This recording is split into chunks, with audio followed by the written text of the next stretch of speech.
C'est maître Marcini, Emmanuel Marcini qui a pris la parole. Et ben, il a tiré à boulet rouge. D'abord en disant que c'était injuste, que Théodorine Obiang est poursuivi parce que c'est le fils de son père. Argument juridique, comme vous le voyez. Ensuite, il a développé la théorie du complot. On veut déstabiliser l'État de Guinée équatoriale. C'est pour cette raison qu'il y a un procès en France.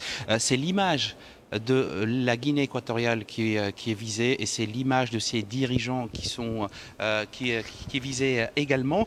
Il a développé également en disant que la France n'avait pas à juger cette affaire car les faits se passent en Guinée équatoriale et pour lui, il y a vu la tentative de donner une compétence juridictionnelle universelle à la France pour juger des infractions qui ne sont pas commises sur son territoire et surtout juger un vice-chef d'État en exercice.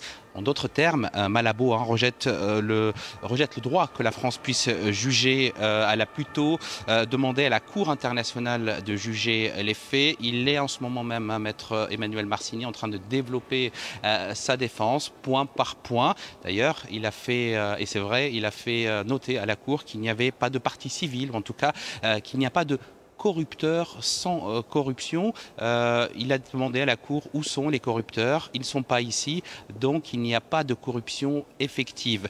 Je vous rappelle les faits. C'est une procédure qui dure depuis 10 ans maintenant. La défense de Théodorine Obiang a tout fait. Tous les moyens juridiques ont été utilisés pour retarder ce procès. Mais après 10 ans de procédure, c'est un procès historique. C'est même maître Marcini, l'avocat de Théodorine Obiang, qui l'a qualifié, mais dans le mauvais sens, car c'est un procès politique. Côté partie civile, les deux associations qui ont lancé l'affaire, Transparency et Sherpa, elles, sont satisfaites et qualifient également le procès historique, parce que c'est la première fois qu'un chef d'État ou un ministre d'un État étranger est jugé en France pour blanchiment et corruption.